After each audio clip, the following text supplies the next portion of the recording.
Hello, everybody, and welcome to the Nerds at Large Spoilercast for Zack Snyder's Justice League, aka the Snyder Cut. I am one of your hosts, Jeff Mayo, and I am joined today by Mr. William Outlaw. How are you, Jeff? I'm doing good. Well, how about you? Just us Zack Snyder fans coming together during this movie without Darby. Without Darby. We don't need him.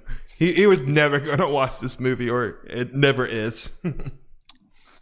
Hey, some people just don't enjoy good art. You know what I mean? It's true. It's true. All right. So, yeah, this Snyder Cut is finally out, and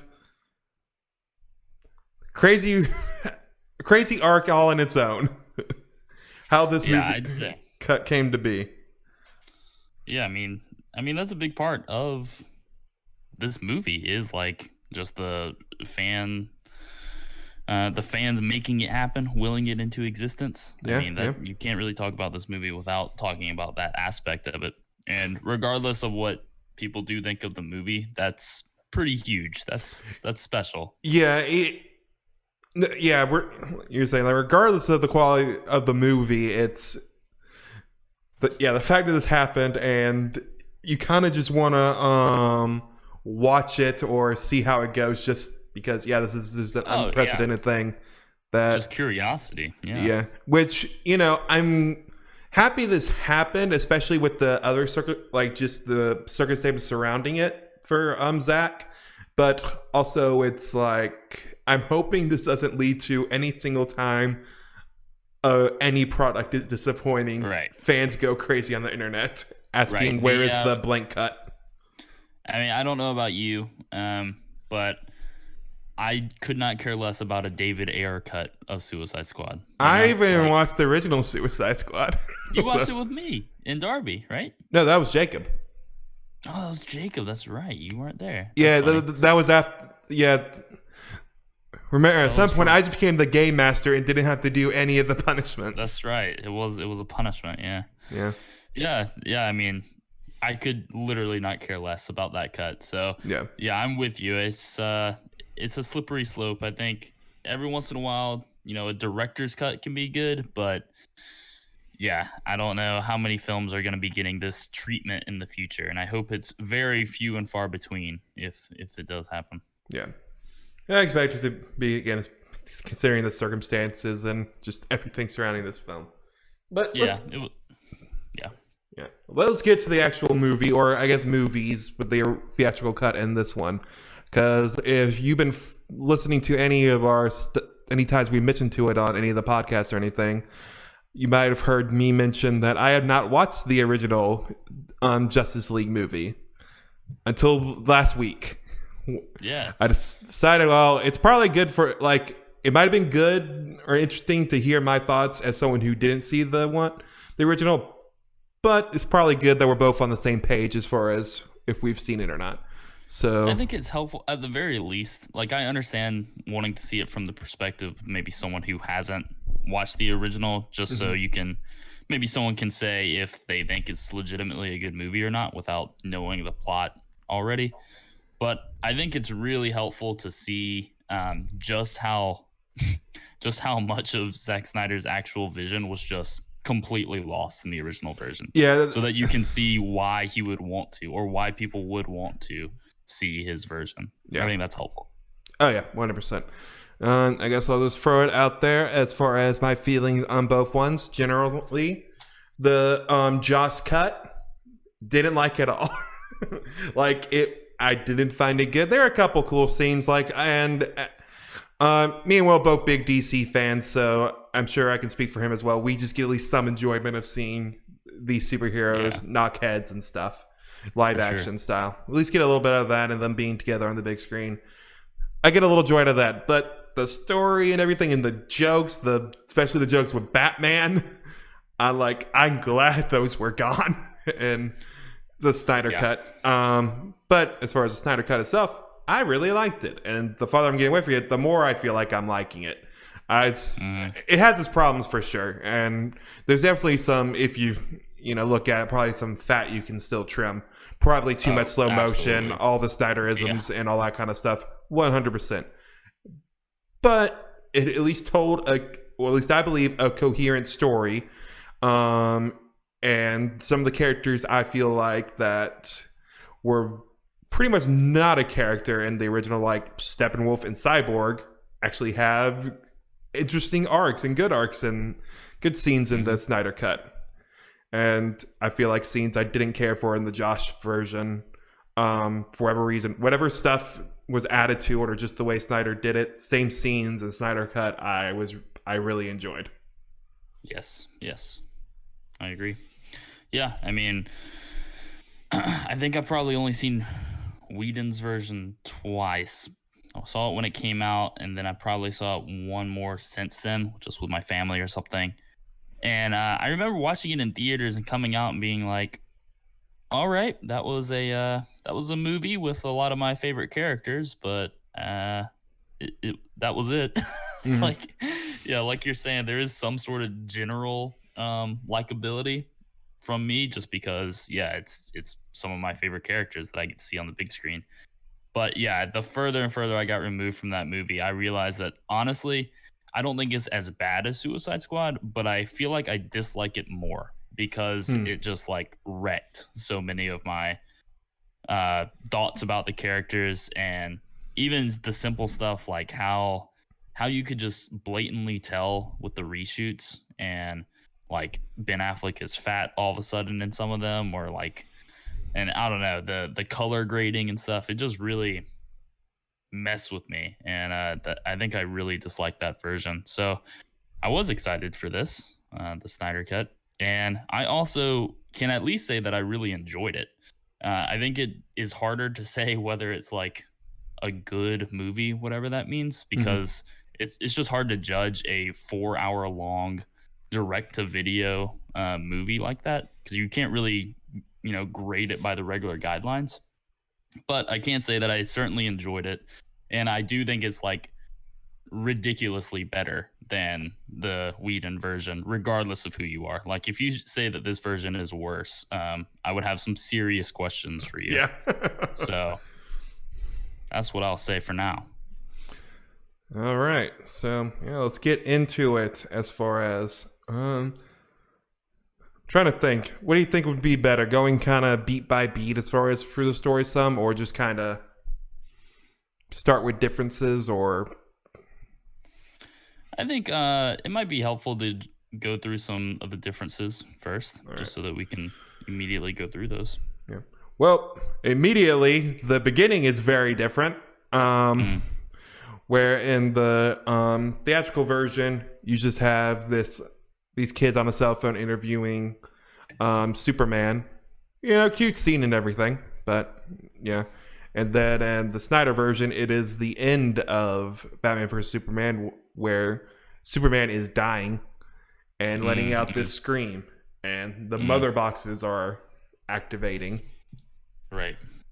It's like Superman. Yeah, and even... Oh, go ahead. Yeah, even the Superman in the Whedon version, even that immediately goes into the Batman and Parademon scene, which isn't found in the Snyder version either. So it's like the openings are 100% different. Yeah, watching them very closely, I kind of noticed something in the and I might be remembering wrong, but I think this is the way it is. Obviously, yeah, in the Parademon scene, you see him dressed up as Batman, but then you later see him in the suit as meeting Commissioner Gordon, and the way they shot it this is the way it's shot in general. They kind of were on Batman a little long in both versions, or kind of long thing. I found that weird in the theatrical version, and then once we got to the Snyder version, that same shot, I'm like, okay, this makes more sense because this is the first time we see him in the suit in this movie. I see. Yeah. That's interesting. Huh. There's just a couple things like that. It's like, yeah, this was supposed to be someplace different in this movie. Yeah, I mean, at the very least, you could say that the Snyder version answers a bunch of questions that people would have had in the theatrical version. So that is nice. But as far as the opening, I mean, we were talking a little bit before we started recording, and it's like the video of the kids talking to Superman is not a bad idea. I know what they're trying to do. They're trying to set Superman up as an actual superhero instead of this sci-fi alien like he was in the last two movies, which I understand them wanting to do. Mm-hmm. But yeah, the CGI no mustache and some of the cringe dialogue, it just did not work as a beginning. Yeah. It's just the execution of it. So, but I mean, in the same way, when I started Snyder Cut and I saw that was the end of Batman vs Superman, it kind of made me excited because it made me realize that this is legitimately like a trilogy. Like, we are starting from the end of the last movie. We're immediately going into this. Yeah, and go ahead. Oh, it just even shows that even more directly that the events of Batman v Superman create the events of Justice League. I mean, they were still kind of there, but it just kind of furthers up, pushes that fact. For sure. Because I think, isn't it like Luthor at the end of BVS who says the bell has been rung or whatever? Yeah. We finally see the bell being rung in the beginning of this movie. It's been a while since I've seen Batman v Superman. I think it's really in full since theaters, so I might be a little fuzzy on those details. But didn't Luthor talk to Steppenwolf in Superman's ship or something? And I think a mixture of that and the mother box is activating because, like, okay, we have nothing to fear now. That Kryptonian's dead. Just kind of yep, the bell has rung, and I guess we know the bell was actually Superman, and that was his yell. Right. Was the bell. And I've heard some people talk about how ridiculous of a premise that is. But I mean, I totally understand that thought in hindsight. But I have to say, when I was watching it, I was like moved by it. I was like, man, this is so cool. It's like everyone knows that the symbol of hope in the world has been killed. And it probably is totally ridiculous that his sound waves are like echoing everywhere. But for me, it actually kind of worked. So I kind of thought it was like, okay, it's Superman, and it's very least it's like a high pitched thing or something, so not everyone can hear it, but it does kind of do some things. Like, I mean, you know it. People listening to this probably know it. Depending on what Superman we're looking at and which medium and all that, his power levels range, and this is the kind of Superman where he is at God level. Not just he's very strong. Yeah. He's a god. Yeah, so for sure. Him being yelling and kind of having some ripple effects around the earth. Okay, I could buy that for this version. Right. Based on what they've shown. Sure. Yeah, and I mean, I think the Batman versus Parademon, even though, like I said, it's been a while since I've seen that version of the movie, I do like that in the Whedon version, you do get to see Batman before the 2-hour mark or whatever. I think that's fair. Yeah. That's I think that was a good idea. And again, I know why they did that. But I didn't like the interaction necessarily. I didn't like they smell fear or whatever. Especially when it comes to the ending where they bring that back up with how they defeat Steppenwolf. The way they defeat Steppenwolf in the Snyder Cut, so much better, in my opinion. Absolutely. So that's the beginning out the way, at least. Yeah. I think we can jump around the differences and see where that leads us. Sure. I think we can go ahead and talk about, I say, one of the biggest changes between the two versions, and that is Cyborg's role and his dad's role in the movies. Mm-hmm.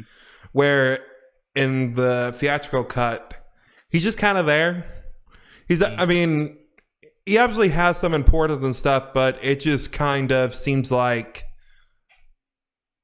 even more so, okay, he's the diversity pick. That's why we have him in here. Like he's the now a Justice League member in the comics, so we're bringing him over here, and that's just the reason for this. But in here, it's like, I know they said they cut stuff out for Cyborg, but I didn't realize how much into the Snyder Cut. It's like you had enough scenes there to like have Cyborg's own movie. It felt like with him and his dad. I think Ray Fisher's complaints definitely have a little bit more ground after seeing how much of the movie he was cut from. Oh yeah, just literally about any time he wasn't in the Cyborg armor or whatever. Like, yeah. I don't think we really saw him normal for the most part in the original. Definitely not. But it is nice. I honestly didn't care too much for his like I don't know what to call it, like his mind palace moments where he goes Hmm. inside his brain and uses his powers in that way. Didn't really care for that. I think they should have and could have been cut, but I did enjoy just seeing more of how the mother box. I mean, he has mother box technology inside of him, Yeah, he and I was feel born like of that one. is just Yeah. completely glossed over in the Whedon cut. It's like, oh yeah, that's it. Yeah, and just his relationship with the mother box as far as like the Star Labs Right. bit, because in Mhm. the theatrical cut, it was just kind of in the lab, and um, Victor just kind of knew where it was, so his dad was able to tell him, like, Mhm. give him a little hint. It's like, okay, I'll go grab that.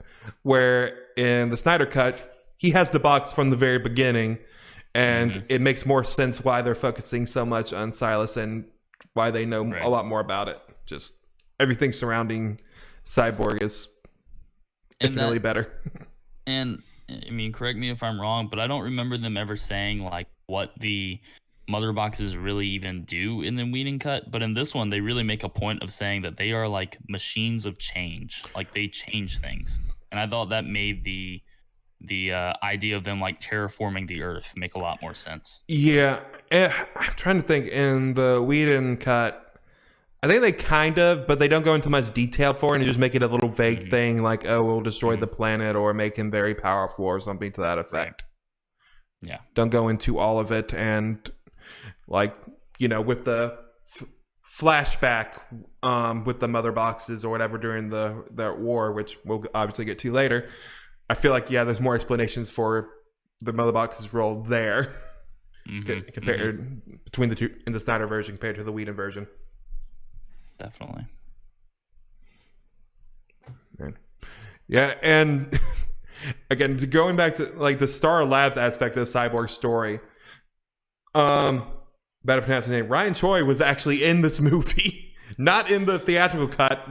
Had a pretty, not the biggest role, but we saw him a decent amount in the Snyder cut. And obviously at the end, kind of hitting him like, oh, if this universe continued, he could have been the Atom. Right. Yeah. I remember them saying that he was in the movie, and um, yeah, I was always excited to see him in the Whedon cut. Obviously, he's not there, but even when they said he was in the Snyder cut, I certainly didn't think he was going to be in it as much as he was. I mean, he's in it a fair portion of the movie. Yeah. Every time Silas is in it, pretty much. Yeah, and Silas's role has been greatly expanded. It bothered me for a second. It's like, this Silas looks very familiar to me. Then I realized, I think, I didn't double check, but it kind of hit me. I think he plays Cyborg's dad in Doom Patrol as well. Wow, that's interesting. Yeah. That would So, be. Huh. so I really like him in the role. So I'm as Cyborg's dad. So I was, once I realized, like, okay, this makes sense, and I'm happy for him. But that's kind of an Right. interesting thing. And I think that helped with Cyborg's story, the fact we got a lot more of him, and he got a very different ending. I mean, that's probably one of the biggest changes where compared to in the Whedon cut. It's a happy-go-lucky. Oh, we're Cyborg and his dad. They settled their differences. Oh, look, Cyborg's armor changed to like the original or like the one we know. Cool. In this case, What did you think of that difference? I liked it. Or the general scene, general fact that we got a lot more Silas and Cyborg was good, and I felt that it did a lot more for Cyborg's arc, and fit the tone of the movie. And when it immediately happened and Cyborg's dad killed himself, it's like, wait, so why did that happen? And then he left the whole thing with the trace thing, which you could say maybe that whole thing he did was weak, but I was like, okay, that's nice. At least it was something. And what we've seen of Silas there, it makes sense that he would do that to help his son. Right. I think. Yeah, no, I agree with you in part. I think that again, I totally get why they would want him to be alive at the end of the movie, especially not killing himself essentially. Yeah. And I think it is a wise idea to have a superhero who doesn't lose both of his parents to horrible accidents, Yeah. which we don't get often in superhero movies. But again, yeah, I just didn't think that the execution was there at all. So in the Snyder version, even though I don't necessarily like the reasoning for him killing himself or Yeah, that's fair.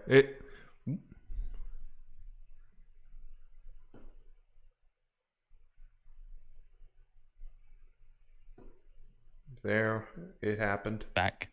Sorry. Yeah, so even though I didn't necessarily love the reasoning for him dying, I do think I agree with you that Cyborg's arc is not there if that doesn't happen. I think that, I mean, it was almost set up like he had to die. And I mean, it was a heroic sacrifice, even if, like I said, I don't love the reasoning for it. Yeah. I hear you. Like, yeah, I kind of like it, or like the general idea of it, but I can agree with you the reason he did it was, yeah, a little weak overall. Cool effects and everything, but, and I think, I'm liking Ray Fisher's a cyborg. Yeah. Yeah. Yep. His reaction to it was good and everything. I thought his acting was very good in the Snyder cut because we actually got to see him actually do some things and have some range. Right. Yeah. For some reason the camera for mine is not working at the moment. Do you see me at least? I do not. Okay, where is my camera? Oh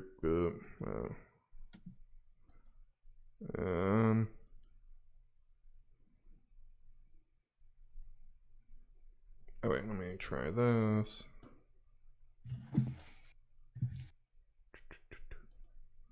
Oh well, we're just gonna continue. Sorry. That's all right.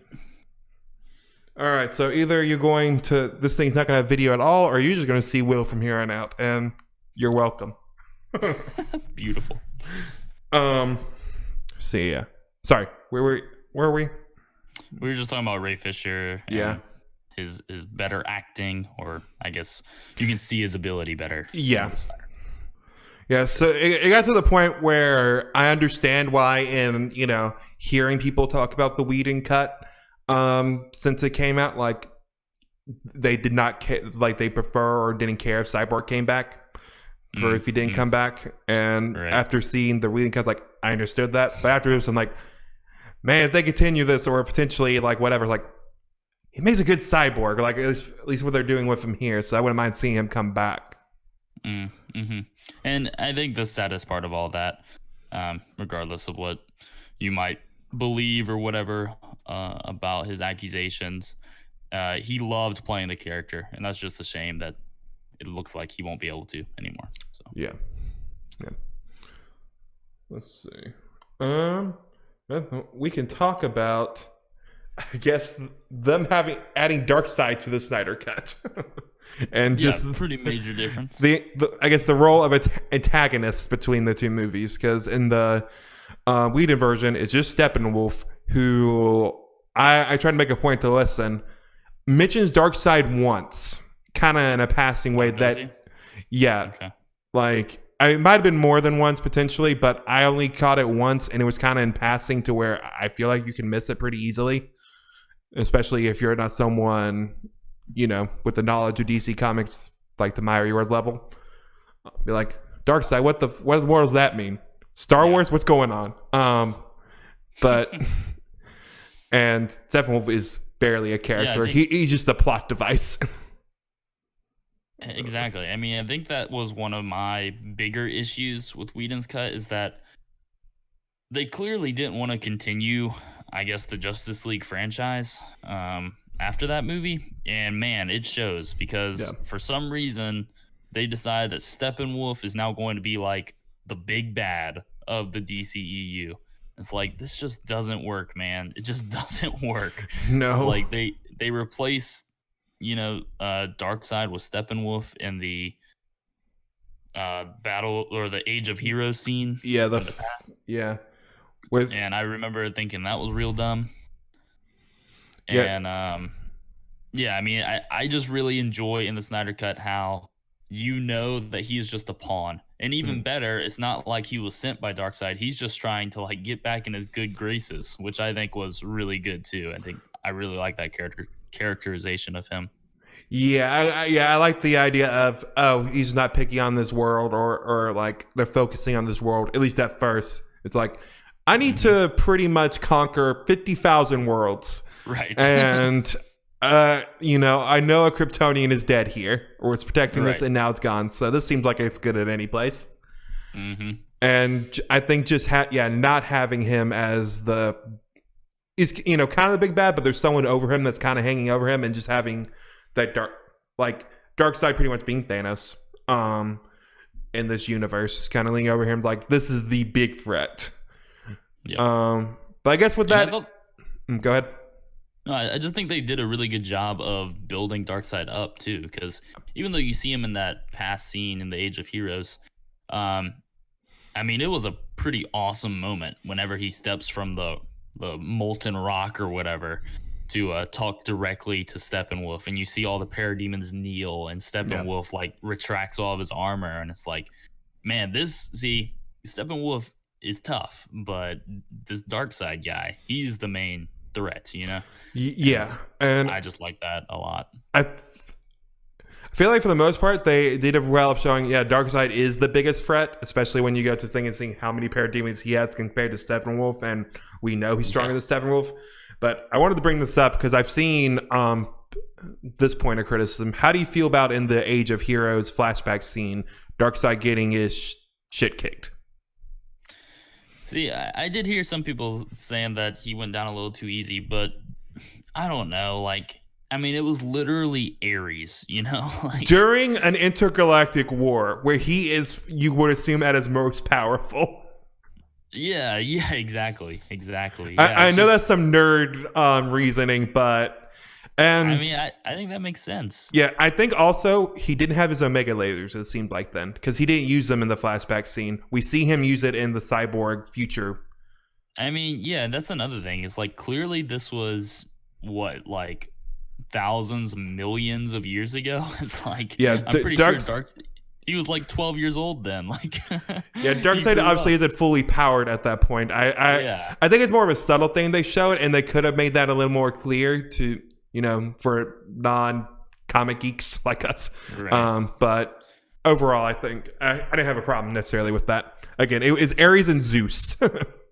Yeah, I mean, it was literal gods, a Green Lantern, and then all the other people. So it's like, I don't know. I didn't have a problem with it. Oh, yeah, that reminds me of something I just found kind of entertaining during that scene with the Green Lantern when Darkseid kills him and the ring starts flying, and Darkseid gets this little smirk on his face and goes out and grabs it like, ooh, I got a nice prize, and then gets zapped. Dude, yeah, I didn't remember that scene specifically being in the Whedon cut. Apparently it is. That same we see another Green Lantern in the Snyder cut later that was not in the Whedon cut, but that Green Lantern was in it, and I think died pretty much the same way. Maybe got a couple more seconds of screen time. Yeah, I remember him being in the Whedon cut. I just didn't know that he also got his arm cut off and the ring flew away, because I thought that was awesome. I really enjoyed seeing that. Yeah. I heard some stuff because, to be honest, like, since I didn't see the movie, I hadn't followed too much as far as people talking about like what was supposed to be in the movie, whether it be the original or Snyder planned or anything like that stuff. I just saw Green Lantern in general go around, so I figure it's gonna be Hal Jordan related, but they didn't go that route. It's kind of a cool little, it's like, if you know type of thing, especially when the ring flies off. I really like that. And I think it's from the mindset of, okay, I'm making this with the idea of continuing this franchise series or whatever, setting up kind of Green Lantern, because it makes sense for a Green Lantern to be where they are in that movie, even if it's not a Hal Jordan one. Set up. Definitely. Okay, we already set up that these exist, so we can just plop them in anytime we want to later. Yeah, I agree. It would have been weird if we didn't see them in that scene. Yeah. For sure. Anything else for that? Let's see. Oh, if we're still on Darkseid, we might talk about it later. But the basically the final scene of the actual movie before the epilogue, where he's like, what's he say? Ready the Armada. We'll do this the old way or something. Yeah. Love that line. Yeah. I think that line is awesome. No, I like it too. It's like, yeah. Yeah. I guess also, I don't know how much more we need to talk about Steppenwolf in particular, but how do you like the, I guess, redesign? That was also just a big change. I think when I first saw it, and especially like in BVS or some of the leaks, I guess, for the Snyder Cut initially, I thought it was real dumb. Like I thought it was just like a weird '90s looking costume designed by an edgy 13-year-old or whatever. But well, two things. One, when you compare it to the travesty that was the Power Rangers villain in Justice League, then I think it's way better. Yeah. But even as an armor unto itself, I think I like how it operates. I guess I'll say that. Like when when it moves around on its own and it's almost like a living armor, and then he's able to break all the arrows and stuff. Mm-hmm. I think it's a cool idea. I just don't know if I love the visuals of it necessarily, but it is. I think it's. See, I don't even know if the design is necessarily better than the Steppenwolf in Justice League. It's just animated better, I guess. Because I freaking hate how Steppenwolf moves in the theatrical version. Mm-hmm. I kind of generally with you, it's like when I first saw it, it's like, okay, this is a little much over the top, whatever. And then once seeing the boat back and seeing how they move and all that, I was like, the design definitely grew on me, and it might just because I think Steppenwolf is a better character, and the Snyder Cut might help it as well. But I feel like it helps sell the fact, he's a general / ex-general or whatever in Darkseid's army. And I think I do like, even though it's definitely weird, I think I do like the more alien look of it. I mean, this guy is supposed to be from a different planet, so why not just go weird with it? Mm-hmm. Let's see. Okay. I guess we can talk about, the general just recruiting scenes. That was kind of, because we talked about the beginnings earlier and how the Whedon cut led into the parademon scene that you mentioned with Batman. But in this one, we got to see Batman travel on this mountain for a good long while. That could have been that could have been shortened a little bit. But we actually get to see him start with the recruiting and trying to get Aquaman on his side. Yeah, I really love the Aquaman scene. Yeah. I remember even in the theatrical version. Well, I remember that scene was shown a lot in trailers, and it might have even been shown in like a scene cut from the movie before the movie came out.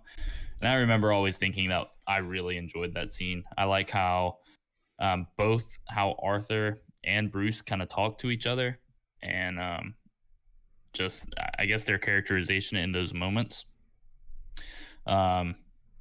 Unfortunately, in the theatrical version, it was mired by reshoots again, where Ben Affleck and Jason Momoa just suddenly look different, and the color grading is awful in my opinion. So but yeah, in this version it was exactly what I was hoping for it to be. I really like how Bruce surprises him by speaking in the Icelandic tongue or whatever. He's just very Batman in that scene, I feel like. I like that scene a whole lot more in the Snyder Cut, just with the changes they made from I don't know how long they are in both of them, but I think it was longer and kind of had more dialogue and stuff, to where it pretty much said the same thing between the two versions. But in the Whedon cut, I feel like they were lines of dialogue. It felt like there were lines of dialogue missing, like as far as like when they were talking, especially when the money was mentioned and all that. And I felt like that was filled in well in the Snyder cut and everything. And the fact we didn't get and throughout this film didn't get Batman asking, "Do you talk to fish? I heard you talk to fish."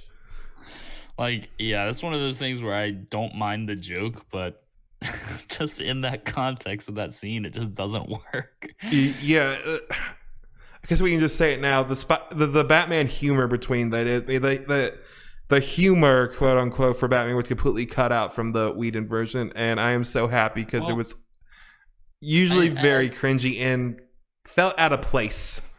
For sure. And the weird thing is, I feel like he still has humor, but it's like much more Batman type of humor in the Snyder cut, like he does a couple jokes with Alfred that I Yeah. totally work, but they're not they're not intentionally belly laughs like that.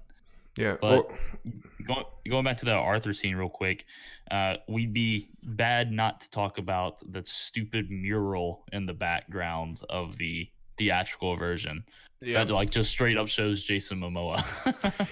Yeah. Like, Yeah. all right. I kind of forgot about that and didn't think about it. Yeah, it wasn't in the Snyder cut, was it? Yeah. No. Yeah. I just like him figuring out, yeah, more in the Snyder cut, just kind of leading him, or getting on his nerves to where he uses super strength on him and then just hands the money. He's like, gotcha.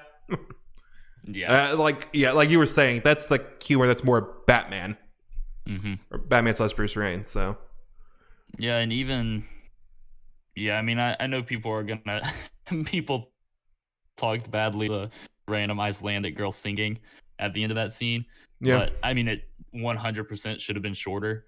But yeah, I kind of liked it in a weird way, just because I think it really. I mean, here's the thing about Zack Snyder: all these superheroes, including Batman, are gods in Zack Snyder's world.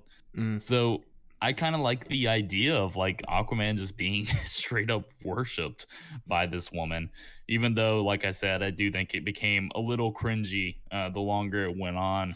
But as an idea, I thought it was interesting to say the least. yeah. I feel like it's one of those times where the idea is kind of fine, but yeah, the execution can use some work. Like Yeah. you said, it was overly long. Where it's like, okay, this is getting a little uncomfortable. You're right. The Bruce is lingering just on this. standing there. Yeah. Yeah. Hmm. I do have to say, I think I liked. Honestly, have you seen Aquaman? I have not. I might try to watch it soon because I did like between like Jason Momoa as Aquaman overall. He at least looks the part to me. Yeah. So I like Aquaman a lot in this movie, actually, which is funny because I hated him in the theatrical version. I thought he was way too much of a bro, and Yeah. that lasso scene did not work for me.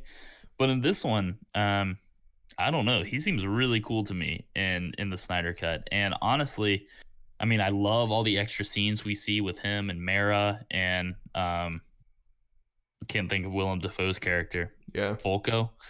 I really love those scenes, and honestly, it makes me a little bit sad that James Wan went the direction he did with Aquaman, the movie, because in this movie we kind of see like all the kind of like ancient Atlantean looking stuff. Even Willem Dafoe's character has more like ancient armor, but then by the time we get to the Aquaman movie, everything is like almost sci-fi fantasy type of Atlantis stuff. So I don't know. Personally, I'm much more interested in the idea of the Atlanteans being a little bit more ancient than futuristic. Mm-hmm. But yeah, that's all that to see. All that to say, I just like Jason Momoa a lot in this movie, and did not like him one single bit in the theatrical version. In Aquaman's a little bit better, but hated him. Yeah, just in the theatrical version, Aquaman and Cyborg were just like they're nothing here. They're nothing in this version, and I think Snyder Cut did good on both. Good with both of them as far as making them actual characters. Agreed. Let me see. Okay, trying to think of other things. I guess we can. Trying to think, was there anything about like the Barry Allen recruiting scene that was different really much at all? Well, I mean, they certainly. So in the Whedon cut, they just immediately kind of go to him talking to his dad, and then seeing Bruce Wayne in his makeshift. That's right. That's right. Yeah. But in Snyder, they have the entire Iris scene, which again I think went on a little bit too long. But as a whole, I did really like that scene. It really showed off his powers in a really visual way, I guess. I agree. Yeah, that was a good scene. Though him kind of like touching Iris' face a little creepy, but that's the problem. It gets creepy, right? Yeah. He has that moment with the hot dog, which is funny, and then it's like it just lingers too long. It's like, man, it was going really well. Yep. Yeah, and I think that I know it's easy to say with a 4-hour movie, but there's just some particular staging point. I was like, yeah, this went a little long. This slow-mo's going on for a little long. I think IGN did the math, and 10% of the movie's in slow-mo. Which comes out to like 24 minutes, which is just like extraordinary. Yeah. Crazy. Yeah, it's funny too, because I didn't really notice the slow-mo except for a few scenes, and I guess it was just the Flash scenes that I really noticed it. But the Flash scenes do go on for a really long time. So yeah, Wonder Woman also has a lot of slow motion. I feel like Flash is more okay since the whole super speed thing in general. But yeah, again, they go on way too long. But I guess the same thing that I was saying for Aquaman. Flash in Whedon cut was just like kind of okay to me. I was mostly ambivalent towards them. Didn't really feel like, but in this one, particularly at the end, which I'm sure we'll get to later, but his character really became whole to me, and I think the ending scene with him is actually one of my favorite scenes in the movie. So I think he was played too much for jokes in the Whedon cut, but in this one, he's serious when he needs to be, and I really appreciated that. Yeah, I feel like he's still kind of the comedic relief in a way in this one in comparison, but it kind of fits more, especially just kind of. Well, I guess that might be more of a Whedon thing. Did they mention in the Snyder cut that he's not as battle hardened? Because I know, because you mentioned it before we started recording about his whole thing about in the Whedon cut. Okay, I haven't fought before. What should I do? And Batman, mentions the whole saving thing. Nothing really happens that much. So they didn't really mention in the Snyder cut, like I guess Flash's experience. He has the suit, so he's had some ideas or done something, you imagine, but they don't actually go into detail about it. Yep. Yeah, which is, I think later, maybe near the end of this podcast, we'll do a favorite scenes from each that weren't in the other. But I did actually like that scene in the Whedon cut, so we'll talk about that later, I guess. Let's see. Just kind of, I also like, because it's kind of close to the beginning of the movie, I guess when we're still in the recruitment phase, with the Amazons, Steppenwolf attacking them, and just how all that's going on, and that just felt more like a war on Themyscira, which was nice.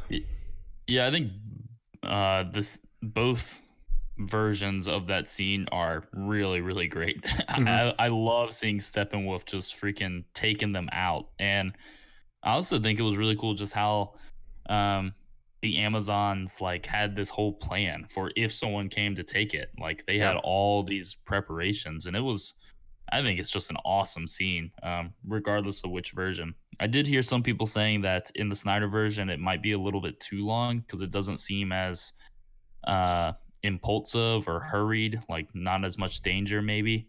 But both, I think, are really incredible. I agree. Yeah. Good scenes. But leading into, them sending the arrow that Diana's like, oh, war is coming and all that kind of stuff. I like the difference with how the explanations when leading up to it, when Diana gets the bow, it's not more like just a symbol. She goes there and goes into the ruins there and sees the little mural of dark side and stuff for the war, and we get more explanation for that kind of stuff. So it's kind of more like world universe building, and I guess kind of like it better that it was Diana going to Bruce and explaining it in the headquarters instead of, hey Bruce, let's go walk in the park while I explain this thing. And Cyborg just happens to be listening. Oh, really? Huh. Yeah, because I don't know, the scene where Diana and Cyborg first meet in the Whedon version, because remember, Cyborg's tailing them when they're talking in the park. And when Diana's doing he contacts her when she's still looking at the computer, I guess in the Batcave or the hangar or whatever it is. He was like, why are you following me? And it's like, meet me here. And he was in a hoodie and stuff at the time in the Whedon cut. And in the Snyder cut, obviously he comes in full armor and all that kind of stuff. kind That's of. interesting. So Yeah, I think the I'm kind of a little bit conflicted about that scene. I like that she does go down there and yeah, definitely talks to Bruce and everything, but I thought the for as awesome as the War of the or the Age of Heroes scene is, I do think it might be a little bit long. that But I scene, mean, whatever. It's a yeah. 4-hour movie. Who cares? But if they were trying to cut any, I think that they could probably cut a little bit of that. But I do love that scene. Yeah, I think that's just the biggest criticism you can have for this. Like, all these things, like they're good. Maybe cut off a little bit here, there. Yeah, which is it's interesting because it's like I do think that there. I've heard a lot of people say this too. Ironically, I think there probably is an even better version of this movie by just like recutting some stuff. Mhm. But I mean, what we got here was the Snyder cut. Like this Yeah. is the full story he wanted to tell in this movie, and I mean, I respect that. I'm totally down for it. Yeah, I kind of with the mindset of this generally, especially once I learned about the parts and once the thing started, like, and since there's supposed to be a series, like just a little mini series, I kind of went the more mindset. Okay, yeah, this is a little 4-hour mini series type thing cut into Sure. episodes, and it. Do you think it would have worked as episodes? I don't know. Maybe not because the pacing would be. Probably not for a lot of people, just because the pacing would be weird. Because yeah, it does start slow. Generally speaking, I enjoyed that slowness for the most part. Some stuff went a little long, of course, but yeah, Yeah. it would have been like what 2 episodes maybe before action really got started, and people wouldn't have been into Well, that. I think it. Well, if we're following the chapter titles, then there's what 6 plus an epilogue. Yeah, So probably 6 episodes, and yeah, I don't know. I don't know. It would be very strange. I think I would have enjoyed it. I think the build up would have been really exciting, mm-hmm. but yeah, I don't know if it really would have been super enjoyable. Mm-hmm. Mm. So, I guess how do you feel about the Superman revival stuff? Because in Whedonverse, the Whedon cut, it was pretty much a battle between Bruce and Diana, talking like pretty much disagreeing whether they should do it or not. While in the Snyder cut, it's kind of not really Diana necessarily disagreeing, but it's more of a talk between everyone. Everyone's getting their say instead of everyone just kind of sitting around while Bruce and Diana decide things for them. Yeah, I think that actually might be one of the worst scenes in Whedon's version, just because, I mean, for me, I really could not get past how bad the reshoots looked. Like, everyone just looked different. They were so clearly on a green screen, not talking to each other. And that scene was just horrible for me. I thought it was just out of place, and they tried to create some dissension in the group, which I understand, but it just didn't quite work for me. So in the Snyder version, when they're all just kind of like, Flash says, "Are we thinking the same thing?" That kind of stuff. Everyone is a little cautious of it, but I think like when Cyborg projects the red and blue Superman flying in the air, it's just like, man, this is cool. Like they're all on the same page. They're just don't know if it's the right thing to do, I guess. And I did like that. Little cheesy with the Superman thing, but cool. Yeah, for sure. But no, I enjoyed it too. A worship. Again, it's like a superhero worship, which is just what Zack Snyder does. Yeah. But yeah, I like the Snyder scene just the way, it is kind of more of a discussion between them there. But Batman's still kind of gung-ho about it most part for all the way, but some of them kind of like weighing the options or whatever, and I kind of like that. That kind of feels more like a natural conversation with this whole thing when you're bringing God back to life. Mm-hmm. But it's like, and the Diana and the reasoning for not wanting it back in the Whedon cut kind of felt weak. It was just kind of, like you said, just to kind of build tension between them. While and it kind of made sense made more sense to me in the Snyder cut that they're apprehensive a little bit about it, like, because who knows how this will go, but they're kind of in the same page, like, but we kind of need to do this because Steppenwolf already kicked our shit in.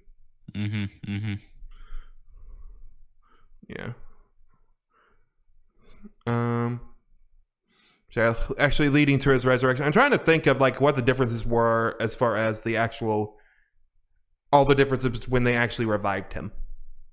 I know there was the cyborg flash forward thing where he's immediately like, wait, don't do it, because he saw glimpses of the future. Yeah. Where everyone died. This is more of a question for you. Maybe you don't remember, that's fine. But did Flash reverse time in that scene in the Whedon cut? Or did he just hit it right as it hit? He hit it right. It was played very straight in the Whedon cut. That's what I was thinking too. And I when I first saw that scene of Snyder, I was like, did he just reverse time? That seems pretty weird. But obviously, that's a total Chekhov's gun thing for later in the movie, which I thought was smart, even though I didn't understand it at first. Yeah. Yeah, there's a lot more going on with the actual reviving of Superman once they got to that ship, between actually walking down that thing and seeing the suits and the cyborg flash forward thing where he's seeing Darkseid kill everyone. Yeah. And even like talking about differences, I mean, even the scene of them like exhuming the body or whatever was slightly different and made it a little less cringe with Diana and Arthur talking, and the dialogue was better. Yeah, and with Cyborg and Flash talking, digging up the grave, it felt more like someone actually digging up a grave than, because it had the joke about fist bumps in the original Whedon cut. Yeah. It's like, yeah. Sorry, I'm skipping all over the place, but I just remembered we skipped over the first Steppenwolf, I guess, big battle, whatever, underneath Gotham Bay, was it? Remember that underground to save Silas's or Cyborg's dad? So, surprisingly, I don't know if it was just because that was kind of like in the middle of the movie or what, but I did have a hard time, for whatever reason, really caring about that part. And maybe it's also because most of that seemed pretty much the same in the Whedon cut. So I'd seen it before. I don't know what it was, but I was kind of drifting off a little bit during that part of the movie. Yeah, I can understand, because I think for the most part that was for like big story moments or whatever, that was more similar between the two. I feel like there was maybe more action and stuff, maybe a little more action scenes, and the whole thing with the Flash, which we can get into later when we talk about favorite different scenes or whatever. Besides that, one change that I'm glad they really took out, or one joke, is when Flash saves Diana in the Whedon cut from the falling debris, where they cut where he falls on her chest. Thank you. Yeah. Thank you, Zack Snyder. That's so cringe. Well, the thing is, like, I mean, I feel like I've seen that joke so many times anyway, to where, like, it didn't, like, personally offend me or whatever. But then when I realized that Joss Whedon had done the exact same joke in The Avengers, I guess, I don't know, one of his other movies, I was like, that's a little weird, Joss. Like, that's a little weird to include it in two of your movies. Like, and I watch anime, so I've seen that trope before.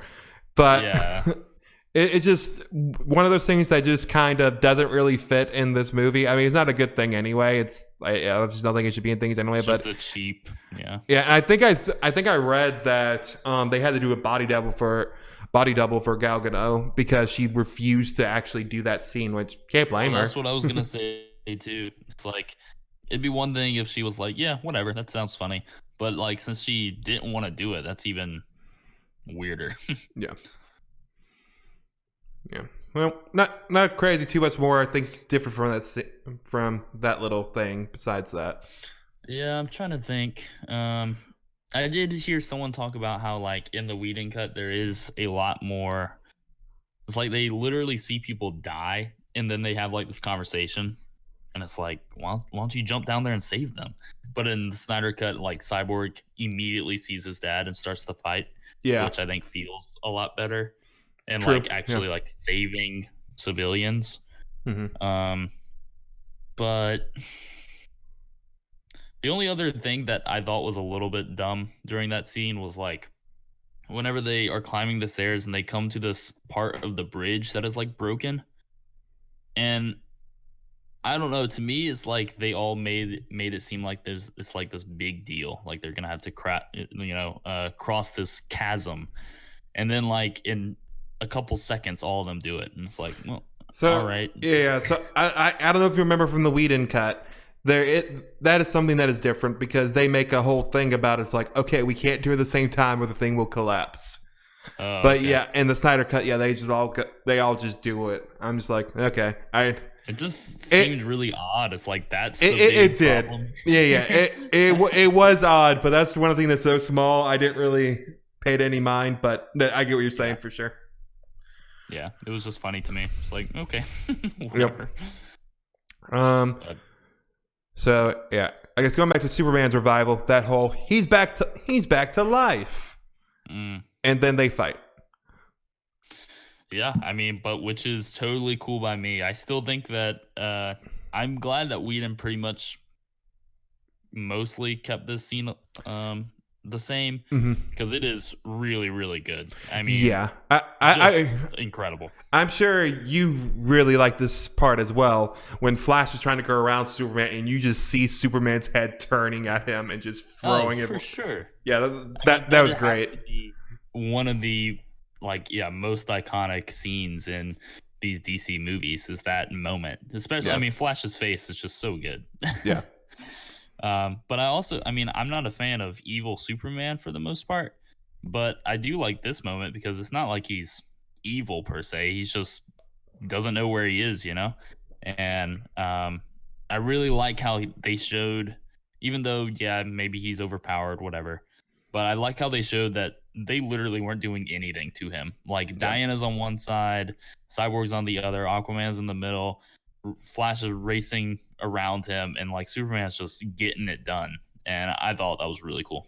Yeah. Now, when it gets to, blasting Batman with his heat vision and somehow Batman being able to deflect it, I was like, I don't love that. But the fight scene itself was really well. At the very least, they set up that whole thing with the deflecting because they show Alfred working on it.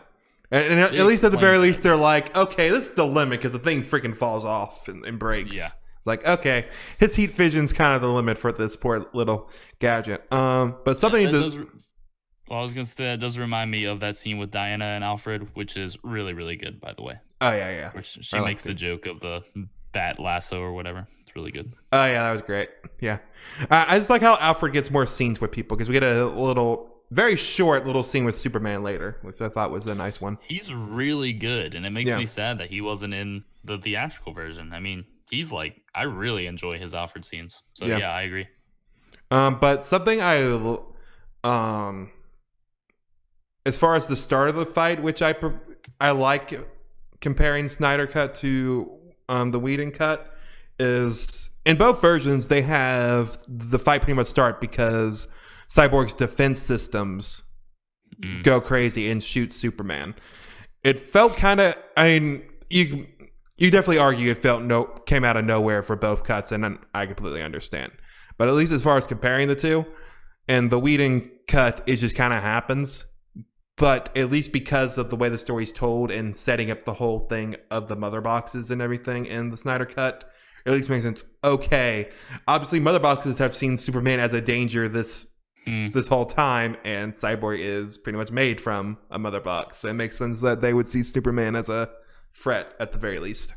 That's a great point. Yeah, I hadn't thought about that at all. I do like that. But yeah, as far as comparing the whole when Batman shows up, I just like better in the Snyder cut because of that whole "will you bleed" to bring in that back in the Whedon thing is I did not like that. That was one of the moments in the Whedon cut that I actually didn't mind. I thought it was a little bit clever and funny to like make fun of themselves in that way. But again, that's like it's just almost like an overcorrection. It's like, especially when Batman's like, oh, something's definitely bleeding. It's like, that's funny, but is that what I want? Like, that is not the Batman that we got in BBS at all. No. So. Well, I was okay with that whole lead up of that whole like of that speech where he's like, you wanted to kill me, you won't let me stay dead. Like, I like that that part of the speech, but then he got to the "Will you bleed" thing. Like, okay, this is a little much, much for the forced reference humor thing, right? Especially with the whole "yep, something's bleeding" later. Yeah. One other thing, because I don't think I'll bring it up later, as far as the Batman lines, I'm glad they cut. Is close to the end of the movie when Superman shows up at the very end, and Superman tells Batman, "I bet you're not happy to see me," and Batman's like, "I'm not happy to see you, dude." It's like, why? I didn't even remember that scene, but I saw it floating around Twitter or something. It was like, that is terrible. Like, that is just an awful scene. So yeah, I'm super glad they did. But between that and the flash falling on Diana, I think Whedon just likes anime. Well, he definitely likes Batman as a comedy guy, apparently. Yep. Okay, I'm trying to think if there are any other big things before we can talk about, I guess, the giant climax at the end. I think that's about the main other. I mean, I guess like Superman getting his costume and stuff. Yeah. So I guess, how do you feel about him being black suit Superman in this movie? I like black suit Superman. It makes me sad that we won't see red and blue Superman in a future Justice League movie. Yeah. But for the like the premise of him coming back from the dead or whatever and having this suit, I kind of wish that they had explained it a little bit more, because like in the comics it's all about like absorbing extra sun, which powers him basically.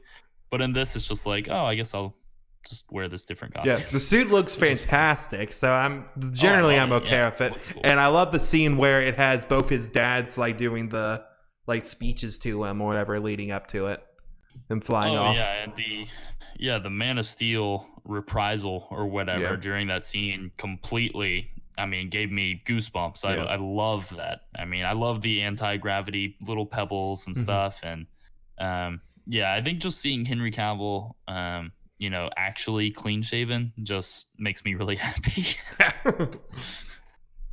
Now I just need to see him in a Witcher outfit again. That's all I need. Exactly. Soon. Yep. So yeah, we got the final big climax. I kind of like how leading to it, they kind of explain more how, I mean, obviously with the Silas Stone scene, them actually finding him and all that kind of stuff. Instead of just like, oh, here he is. Cool. Yep. The leading cut. So all that was nice. And then getting there. The start of it's not really too much different besides the whole, like Russian family not being there, which I think pretty much everyone's okay with. Another example of the idea being there, execution being terrible because they're just trying to fit it in. But like the idea of the idea of Flash not being able to, he's not very good apparently at being a superhero at the beginning of the Whedon cut. And then by the end, he does save that one person. And I like that, idea, that Chekhov's gun, of setting it up at the beginning. But man, like so many scenes of this Russian family, like why? And especially in hindsight, where it's like, do you need those scenes leading up to it? It would have been just as impactful, just pretty much Flash do the exact same thing without the stuff beforehand with the family. Yeah, for sure. And I mean, I do kind of like how in Snyder's they just basically straight up say it's Chernobyl, so no one's gonna be there. Which makes sense considering the power plant stuff. Exactly. So a bunch of crazy stuff happened. The beginning of that scene, it's pretty much the same as far as the action part of it. Batman going in, shooting stuff, blam blam blam. Then people going in and beating people up and all that. Although Batman being able to break the shield barrier with just his missiles is a little questionable, but I'd let it go. Yeah, probably, because like, man, maybe you should have just gotten the military involved with this. And yeah, exactly. That's one of the suspicion of disbelief things you kind of need to do with about any of these movies. Like, so especially for Batman, it's like, okay, I get why he wants these superpowered people in general, but why just them? Why not get someone else involved? Definitely, He knows Waller at this point, right? I didn't watch Suicide Yeah, Squad. He right. knows Waller. Waller would probably He be like, does. yeah, that's probably something that needs to be done. That's funny. Yeah. Action scenes I enjoyed in this part. I like the whole thing with Aquaman being, on the Batmobile, being sent into the sky, beating up people and like surfing them down during a building. It's like, I know that's kind of part of the Dubro thing, but I feel like that's okay with Aquaman to do to a point. And I don't think that's like going too far. Well, yeah, like I said, I just found it way less offensive in this version for whatever reason. Like, I still don't love the surfing down the parademon down the building, but I still think it looks a lot better in this movie than the other one. So Yeah. The one thing about Aquaman that I kept on thinking about, especially with like, man, Batman, you pick 5 people and it's the guy who's strongest in water, where most of the stuff's on land. I mean, the only time Aquaman's really in water for the most part is during his individual scenes, not as like a team. Besides when he's stopping that water in the tunnel. I do have to say, I do think that they made a mistake not having the final scene take somewhere around water because, he's super underutilized in the final scene. He's just a dude with a trident, basically. Yeah. Really strong dude, but just a dude nonetheless. Not doing anything else that's fantastical. Yeah, I wish he did have some like awesome moment with some sort of sea animal or something, but oh well. So yeah, and at some point, well, I like how in comparison between the two versions, when confronting Steppenwolf at the beginning, I believe it's just Wonder Woman in the Whedon version, but I like how in Snyder that it's them as a team. It's like Cyborg and Aquaman are there, and they start together, and that whole team aspect. And like how they fought alongside each other and all that, and actually came up with a plan beforehand, and we're executing that. Yeah, that was a weird decision for sure by Whedon. I don't know why he would do that. Then at some point, they're getting their butt kicked or having a little trouble, and Cyborg's about to get hit, and then Superman shows up. I personally I understand that people like the way Whedon showed up. I did in the Whedon cut. I personally didn't care for it that much. I felt the Truth and Justice line is fine. It's just in this the way they built up this universe, it just felt a little out of place there. It's fine for Superman, but not necessarily this Superman. But I love in the Snyder cut where he just shows up, takes that axe to the shoulder, and it does not phase, says not impressed, and just turns that axe to ice and breaks it. I love that. I mean, I think it was all right how Superman came into Whedon cut. But man, I really did not like that line at all in the Whedon cut. And like you're saying, I think it's mostly just because it didn't fit the movie or the specific Superman that we know. Like you said, it's a okay line in a comic or whatever, or in a different movie, but didn't work for me at all in that movie. And I loved it when he showed up in this one, and he just takes the axe to the shoulder, and it's just like, not impressed, and destroys it. It's great. And I mean, he's definitely OP in that fight scene, but it's fine because it shows how freaking strong he is. So obviously that fight definitely does pose a problem. Like if this universe will whatever continue, what they're gonna do with Superman. But I got a feeling with the way they're setting up, like they have set up Darkseid, is like Darkseid will be more than a good opponent for this Superman, I think. Agreed. It does bring into question, like, well, I shouldn't say that. I mean, Doomsday, it's another Kryptonian. Maybe that's why he wasn't as strong. But I mean, like, he takes Steppenwolf out in like 2 punches. But I do love the scene of his heat vision and stuff. I thought it was a little edgy that he like cuts off his horn, but it was cool. And that leads to, or at some point, Flash trying to build up momentum to get a charge for Cyborg to do whatever he needs to do with the mother boxes, and gets hit, and that completely messes things up.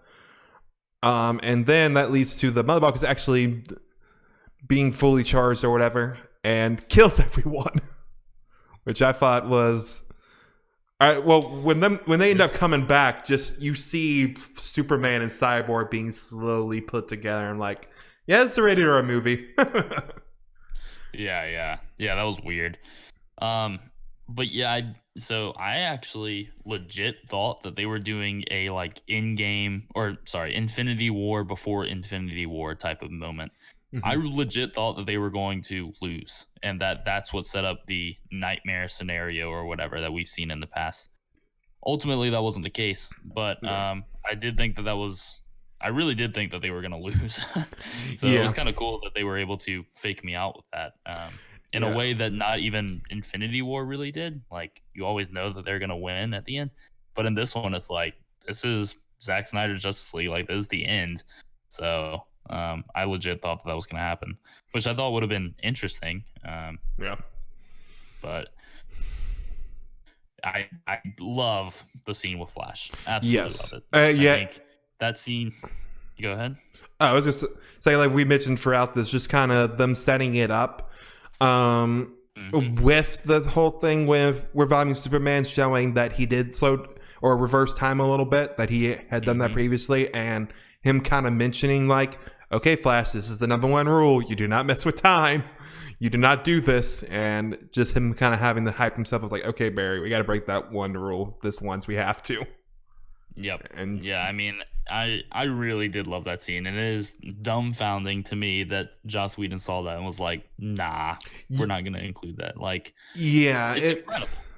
Yeah, I think that's the whole thing. Comparing the two is just, you know, and generally speaking, I see how someone might prefer this. Like Whedon's was like more subdued, as far as how climactic it is or whatever with the stuff going on. But especially since you have the Flash there, yeah, the whole running back time, and as he's running, the world is getting put back together with as as he runs, including the people. Like they're seeing Superman, we see Cyborg getting put back together. Well, that was really well done. Yeah. The only part of that scene that I didn't love, I liked his first lines where he's like, make your own future, make your own past or whatever. Time is now. I don't know what he says. But then it like cuts to him like 2 other times and he's saying stuff. And I was like, I didn't really enjoy that part. I just wanted him to keep on going. But I did like those first lines where he, is kind of like pumping himself up for what he's about to do. He's breaking his rule. Yeah, I forgot about that, but yeah, I agree with you. Yeah, a little too much talking maybe as that whole thing was going on. Again, that scene could have been quicker. Yeah, it's just self-indulgent. Cool. Yeah, but it is cool. Yeah. And once all that happens, Mother Box is separated, and then they actually do kill Steppenwolf. As kind of hint, then as we hint earlier, we're getting to it. I so much prefer the way Steppenwolf is defeated in the Snyder Cut compared to the Whedon version. Oh, Steppenwolf got scared of Superman, so the parademons are eating him alive. It's like, that's so good. Bad. But, yeah, and again, it's like, I understand why the studio, didn't want the Justice League to straight up murder this dude, but it does work better. Yeah. I mean, it's just something I kind of liked about DC stuff in general, depending on what, exactly what we're talking about, is sometimes, besides Batman for the most part and Superman, like, they're okay with sometimes people die. So them doing it here, especially Wonder Woman, can be very brutal and some iterations. Yeah, definitely Wonder Woman. Yeah, so especially the fact that she's the one who beheaded him. Yeah, although, they really set up Superman at the end of Man of Steel as like, all right, I killed Zod, but now I have a code. Like, this isn't going to happen again. Yeah, and true. It's kind of blown out the window here, I guess.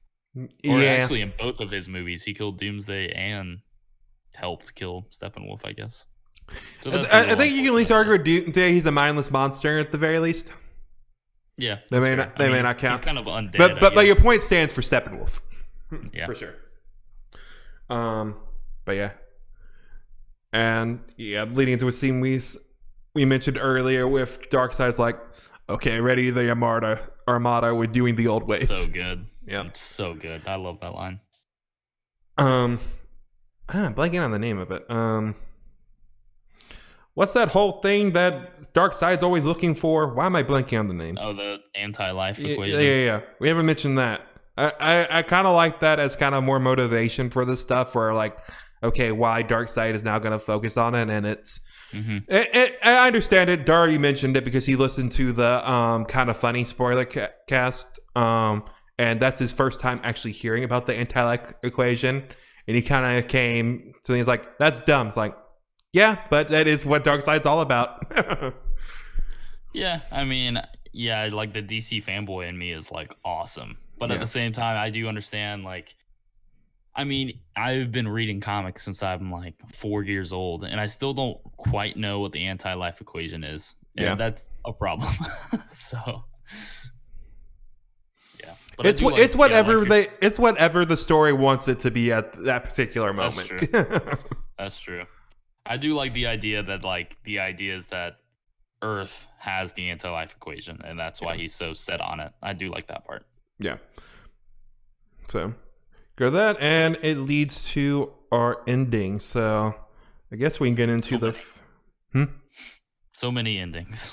Yeah. So we get in. Well, also something I guess before we get into the big stuff to talk about, the difference between the outro monologue, because in the original it was Lois Lane kind of talking, and in the Snyder cut it was Silas Stone on that tape recorder. Cyborg put it back together, and that was what was playing out. That's interesting. Yeah. And one of those things, go ahead. It's just been too long for me since I've seen the other version, but I like the. I think the Silas Stone narration at the end did help kind of tie Cyborg's story together and gave it that final end note that he needed.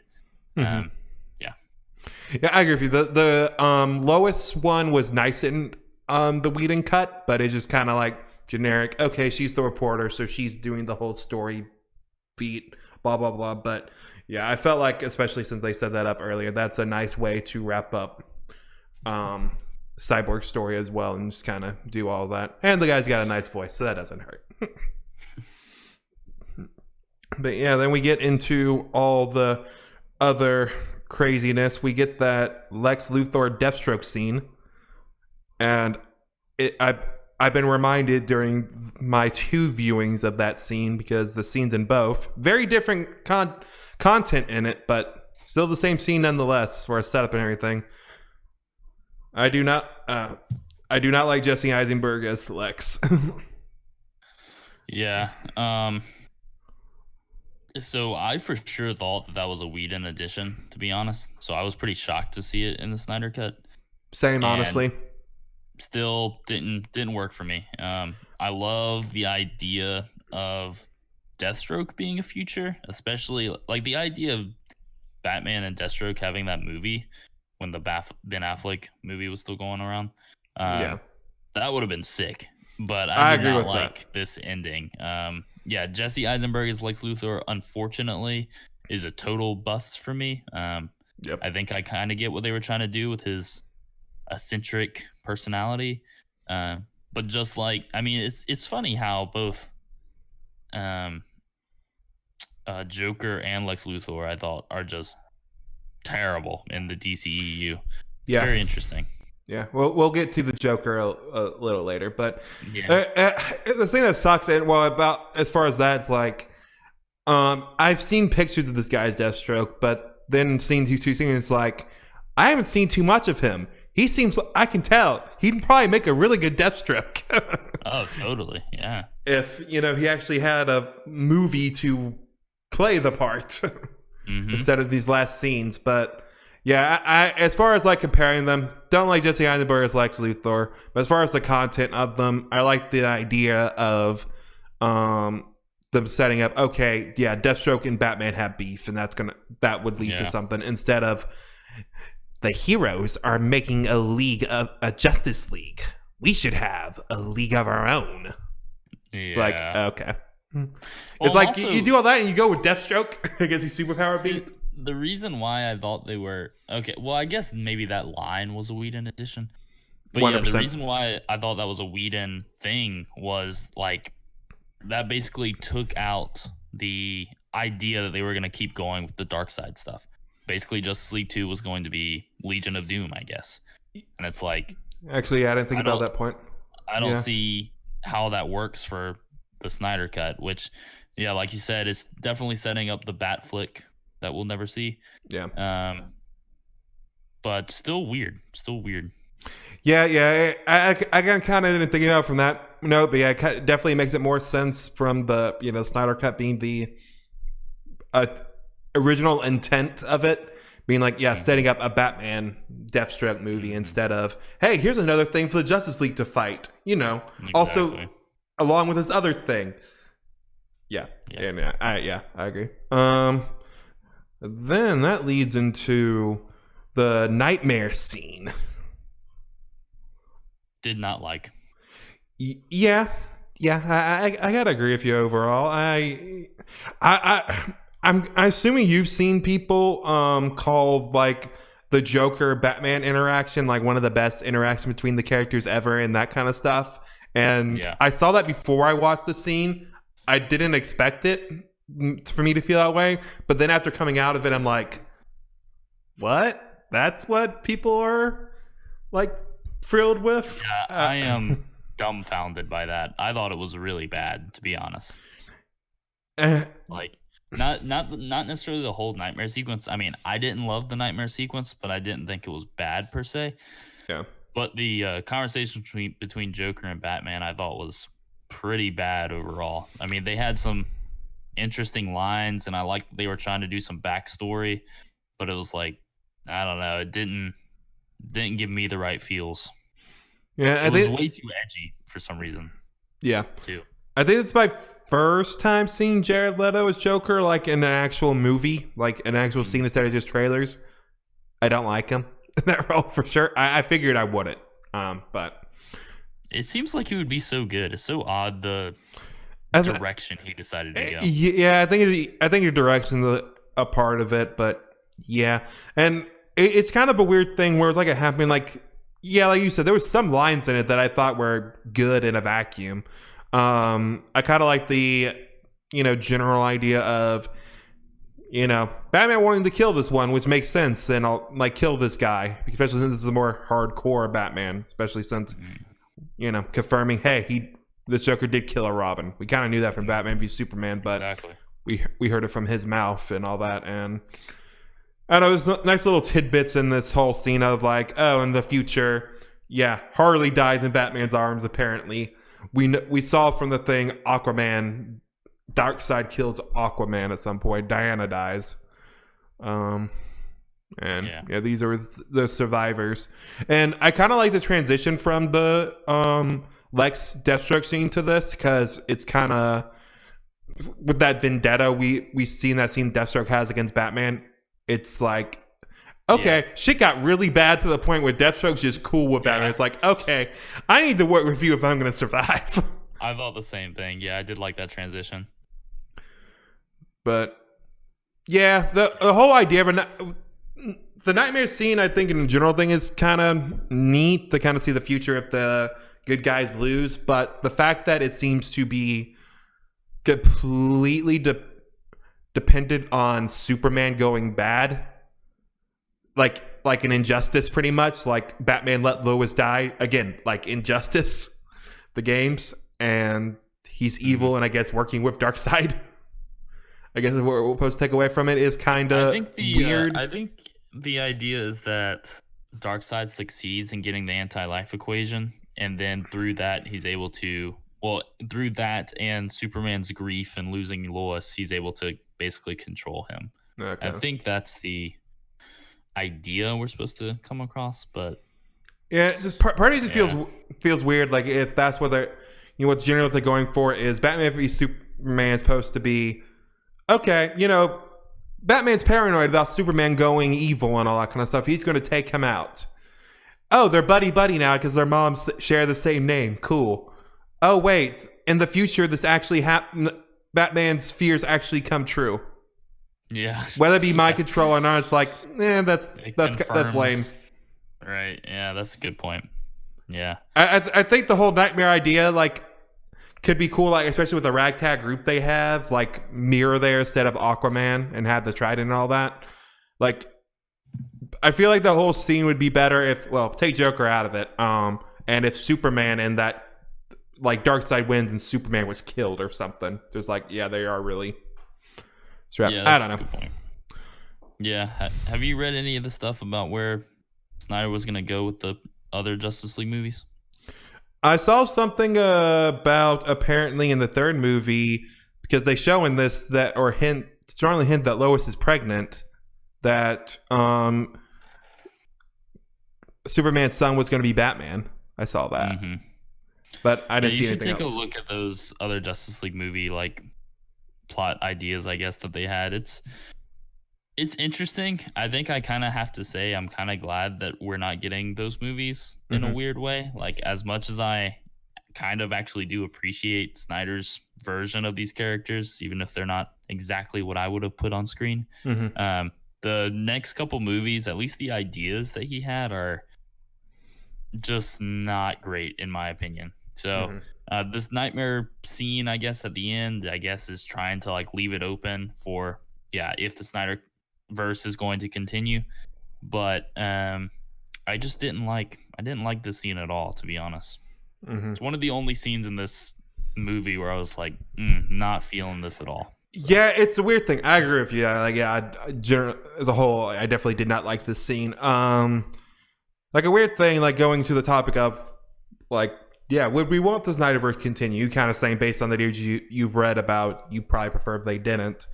I'm kind of at a weird thing watching this. It's like, okay, if you take out the nightmare scene, I'm generally okay with them going forward because I like what they set up and like the ideas that they put out there and what they actually did with the characters. Makes me feel better that at some point Snyder understood these characters. Like the stuff that people complained about Batman v Superman and stuff, which are very valid.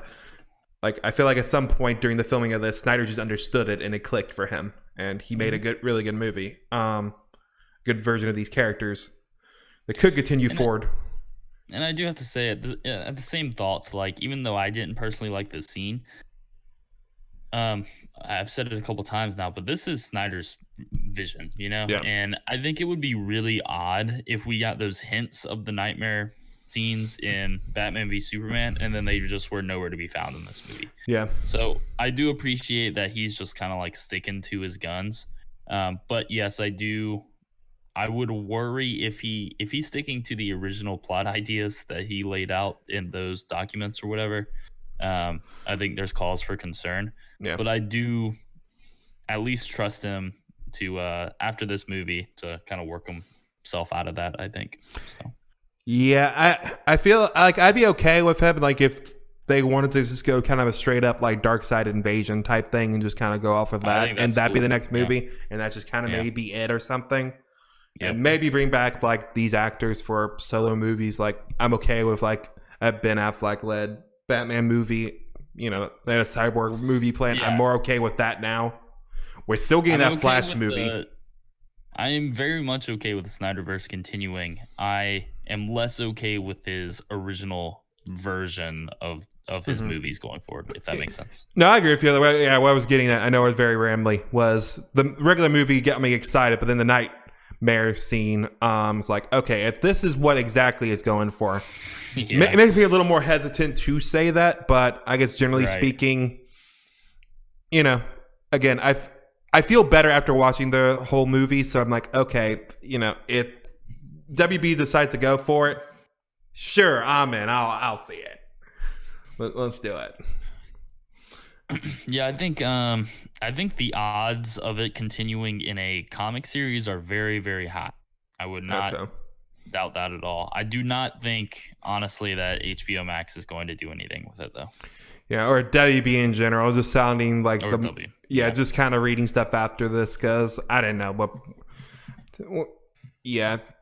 just looking at everything, it's like, it's probably not going to happen, which is kind of a bummer. But maybe I'm curious if they'll reevaluate it because the reception of it, the Snyder Cut is probably above expectations. The Yeah, I views would may not have imagine. been there because it was below Wonder Woman. It's not like by a decent amount first weekend. Oh, interesting. Okay. But So we have one knows? more scene we need to talk about. We do, and don't worry, I did not forget about it. Unless you're talking about a completely different scene than I am. Yeah, well, think it's so. kind of two scenes related to this character. I assume you're hitting at. After Batman wakes up from the nightmare scene, he gets a nice little visit from the Martian Manhunter, who we see earlier in the movie posing as Martha. Yeah. So what do you think about this, Jeff? What do you think about the first scene? Let's start there. The first scene with him in it, kind of random if I'm being honest. Like as far as why it was him there, you know? I hated it. Yeah. I was kind of like, oh, this is a nice scene with Martha and Lois. Yeah, exactly. and then it turned out it's him. It's like, but why? I thought it was just completely nonsensical. It was like, oh, okay, cool. And then he doesn't show up again in the movie. Yeah, until the end.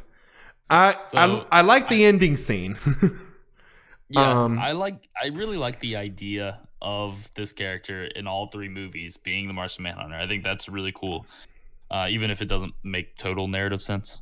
But yeah, I did not like that scene where he visits Lois. I didn't think that made sense at all. I mean, is Lois not at some point going to be like, "Oh, hey Martha, I'm so glad that you came over that day"? She's gonna be like, "What are you talking about?" So I didn't like that scene at all. I think the final epilogue was better. I still didn't love it. I think it would have made more sense with a Green Lantern. Yeah.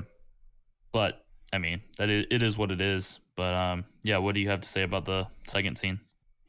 Yeah, I generally like it. I give you like, I kind of like it, but I had mixed feelings about the way it was like, I've been watching all this long, but I decided to step off from the sidelines of that, and the whole invasion coming. It's like, cool. But thanks a lot.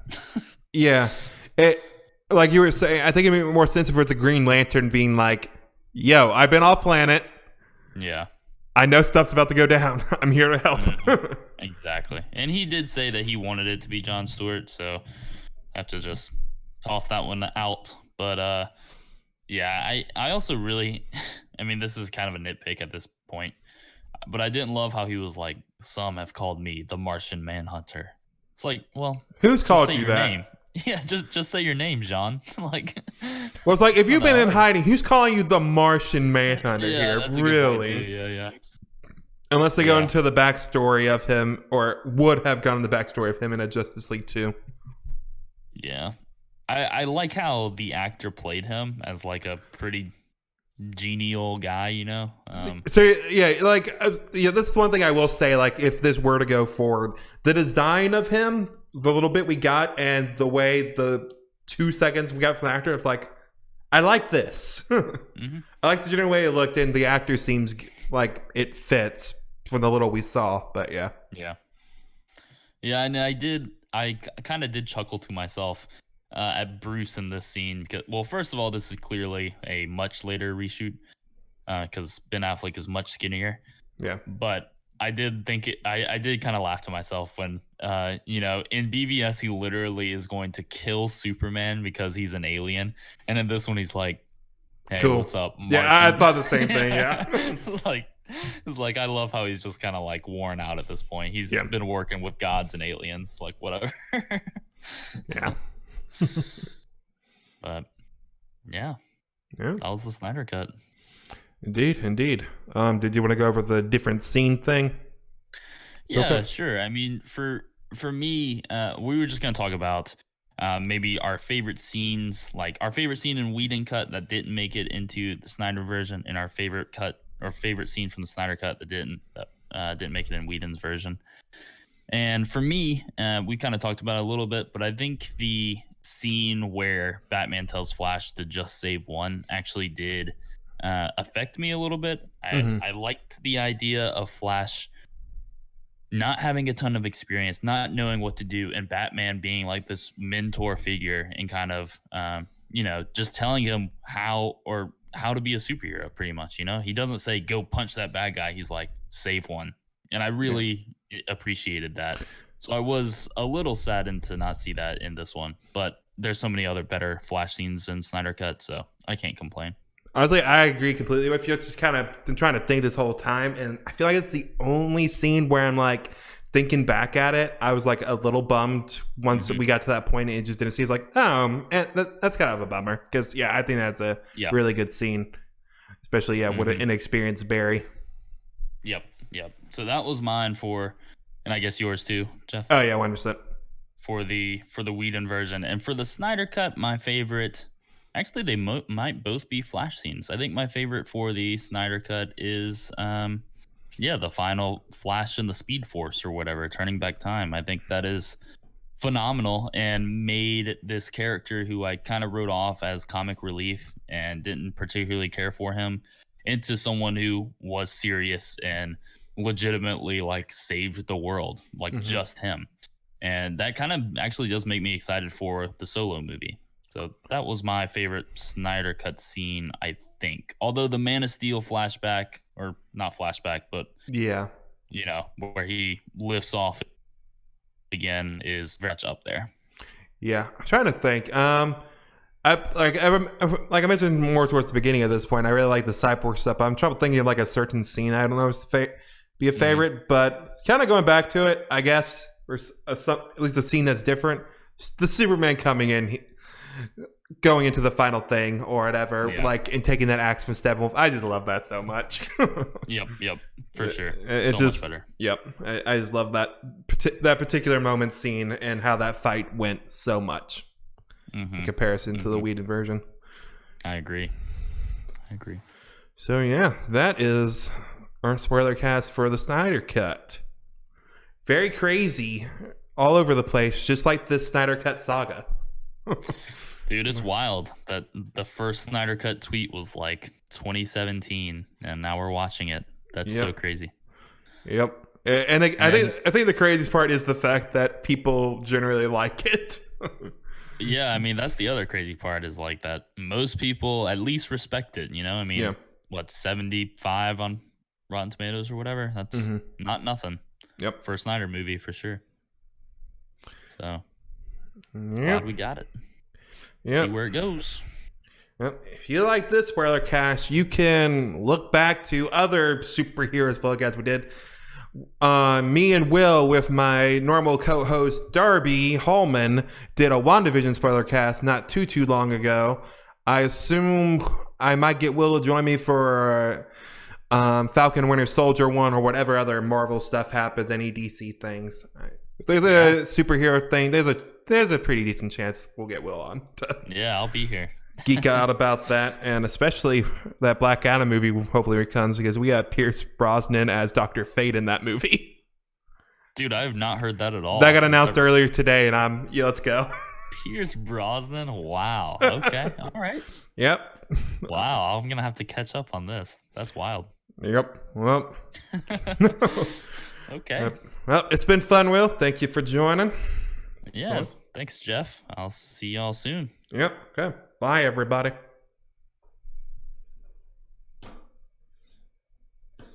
All right.